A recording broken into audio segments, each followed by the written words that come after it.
लेकिन इन सबके बीच एक बड़ी खबर आ रही है, सीधे उसका रुख कर लेते हैं। ईरान में स्कूल पर हमले की जांच की उठी है मांग। 160 बच्चों की जिस तरह से जान गई, अब उसकी जांच की मांग उठी है। यूएनएचआरसी ने हमले की निष्पक्ष जांच की मांग उठाई है। स्कूल पर बमबारी से 160 से ज्यादा मासूम बच्चे, छोटे छोटे बच्चों की जान चली गई थी। इस बारे में और ज्यादा जानकारी के साथ हमारे साथ तेल अवीव से जुड़ चुके हैं विशाल पांडे, हमारे सहयोगी। विशाल, हमले की जांच की मांग उठी है और यूएनएचआरसी ने हमले की निष्पक्ष जांच की मांग उठाई है, और क्या खबर, क्या जानकारी मिल रही है विशाल?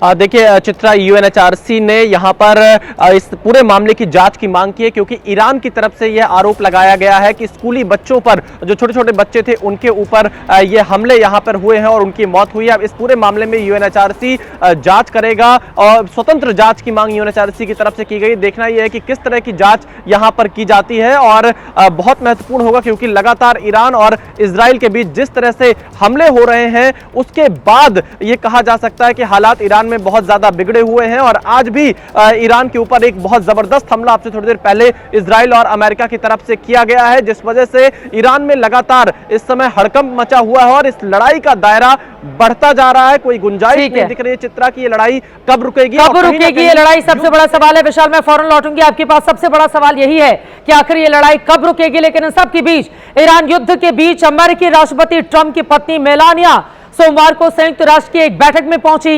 या उन्होंने युद्ध के दौरान बच्चों की सुरक्षा पर जोर दिया है। आपको मेलानिया का वो बयान सुनाते हैं, वो चिंता सुनिए जिसे ईरान बता रहा है पाखंड।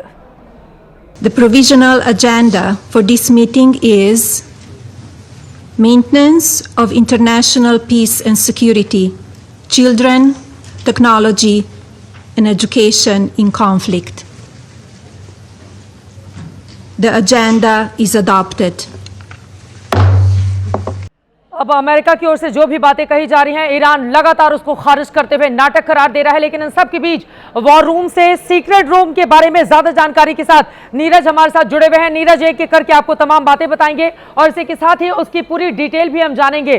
सीक्रेट नंबर 1 क्या है बड़ी खबर? देखिए, आज हम वॉर रूम के सीक्रेट रूम में, अभी तक हम वॉर रूम की बात कर रहे थे, लेकिन वॉर रूम के अंदर सीक्रेट्स क्या है इस अमेरिका और इजराइल की जो लड़ाई चल रही है ईरान के खिलाफ। तो सबसे पहले हम बात करेंगे सीक्रेट नंबर 1, हॉर्मुज रूट की। आखिरकार कैसे ये हॉर्मुज रूट जो है इस युद्ध के दौरान पूरी दुनिया के लिए मुसीबत का सबब बन गया है। ट्रंप सैनिक कार्रवाई कर सकते हैं, इसके बारे में मैं आपसे जानूंगी। ये दूसरा सीक्रेट जल्दी से।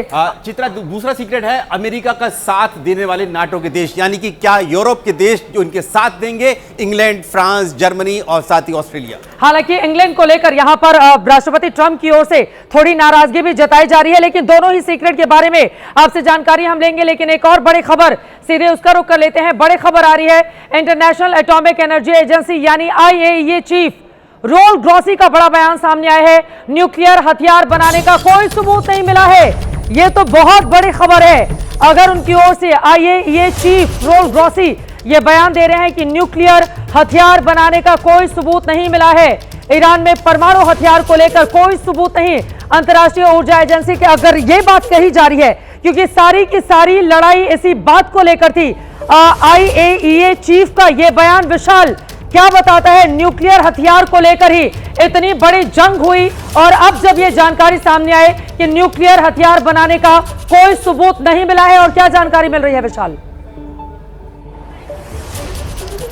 चित्रा, देखिए, संयुक्त राष्ट्र की परमाणु निगरानी संस्था के प्रमुख हैं राफेल ग्रोसी, जिनकी तरफ से यह बयान आया है कि अब तक कोई प्रमाण नहीं मिले हैं कि ईरान अब तक कोई परमाणु हथियार बना पाया। लेकिन इसी बयान में चित्रा एक बहुत गंभीर बात भी छिपी हुई है, जिसमें यह कहा गया है IAEA की तरफ से कि यूरेनियम 60% के आसपास तक संवर्धित किया गया है तेहरान के द्वारा, ईरान के द्वारा, जो कि अपने आप में बताता है कि अगर 60% के आसपास है तो कोई परमाणु हथियार बनाने के लिए इतना यूरेनियम पर्याप्त होता है। एक बयान ये भी इसके साथ में जोड़ा गया है, और क्योंकि जितना यूरेनियम इनके पास है वो सिविल ऊर्जा, नागरिक ऊर्जा जितनी जरूरत पड़ती है उससे बहुत ज्यादा है। तो एक ही कहीं ना कहीं चिंताजनक बात है, और इसी चीज को लेकर अमेरिका और इजराइल लगातार ईरान से कह रहे थे कि अपने यूरेनियम संवर्धन को ईरान रोके, इसको कम करे, क्योंकि यूरेनियम संवर्धन जिस तरह से ईरान बढ़ाने की कोशिश कर रहा था, इससे भविष्य में इस बात की चिंता बनी हुई थी, डर बना हुआ था कि ईरान किसी भी वक्त परमाणु कार्यक्रम को अपने लेकिन फिर तो दोनों ही बातें आ गई ना ये को अगर ये स्पष्ट करना हो कि वास्तव में परमाणु बम बनाने की दिशा में वो आगे बढ़ गए थे, क्या इस बात को सच माना जाए या कोई सबूत ही नहीं है, क्या इस बात को सच माना जाए? इस पर एक बहुत बड़ी क्लैरिटी का होना जरूरी हो जाता है। नीरज से हम समझेंगे, लेकिन उसके पहले ईरान पर आज लगातार चौथे दिन अमेरिका और इजराइल के हमले जारी रहे। दोनों देशों की एयरफोर्स एक तरफ ईरानी सत्ता के केंद्रों को निशाना बना रही है, तो वहीं दूसरी तरफ ईरान की सैन्य ताकत को भी नुकसान पहुंचाने में जुटी हुई है। आज भी तेहरान समेत ईरान के कई शहरों में जबरदस्त बमबारी हुई।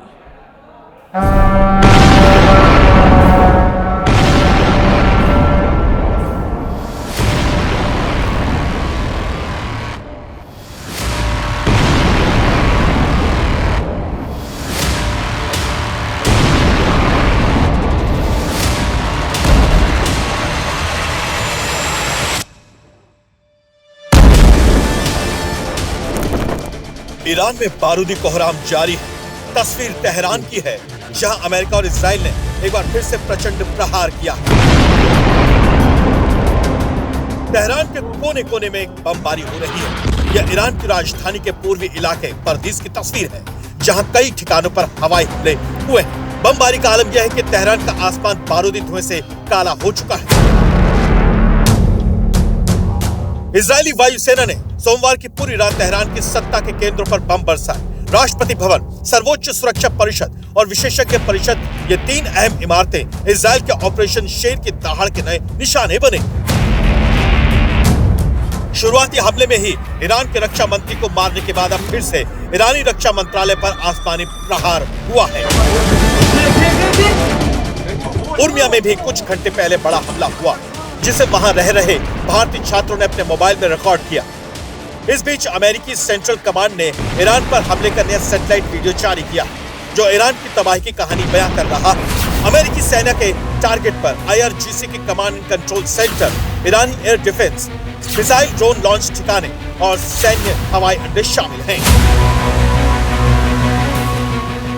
इजरायली वायुसेना ने ईरान के एक एयर डिफेंस जवान को मारने का वीडियो जारी किया। IDF के मुताबिक ये ईरानी जवान उसके लड़ाकू विमान को गिराने की तैयारी में था। सच यह है कि ईरान का एयर डिफेंस पूरी तरह से फेल साबित हुआ। पिछले साल जुलाई में ही ईरान ने चीन से HQ-9B एयर डिफेंस सिस्टम खरीदा था, जो पाकिस्तान के बाद ईरान में भी पूरी तरह खोटा निकला। हालांकि ईरान ने कुछ ड्रोन को हवा में मार गिराने में कामयाबी हासिल की। तस्वीर इस्फहान प्रांत के खोमेनी शहर की, जहां इजरायली हर्मिस ड्रोन को ईरान के इंटीग्रेटेड एयर डिफेंस सिस्टम ने मार गिराने का दावा किया है। अमेरिकी मीडिया के मुताबिक ईरान पर हमले की रफ्तार और तेज हो सकती है, क्योंकि अब ट्रंप के टारगेट पर ईरान के मिसाइल और ड्रोन का जखीरा। ईरान पर विध्वंसक हमले का दौर जारी है। ये तबाही कब रुकेगी कोई नहीं जानता, क्योंकि ट्रंप और नेतन्याहू इस युद्ध को शांति के लिए जरूरी बताने में जुटे हैं। तो हमलों के बीच ईरान में नए सुप्रीम लीडर के चुनाव की तैयारी भी जारी है।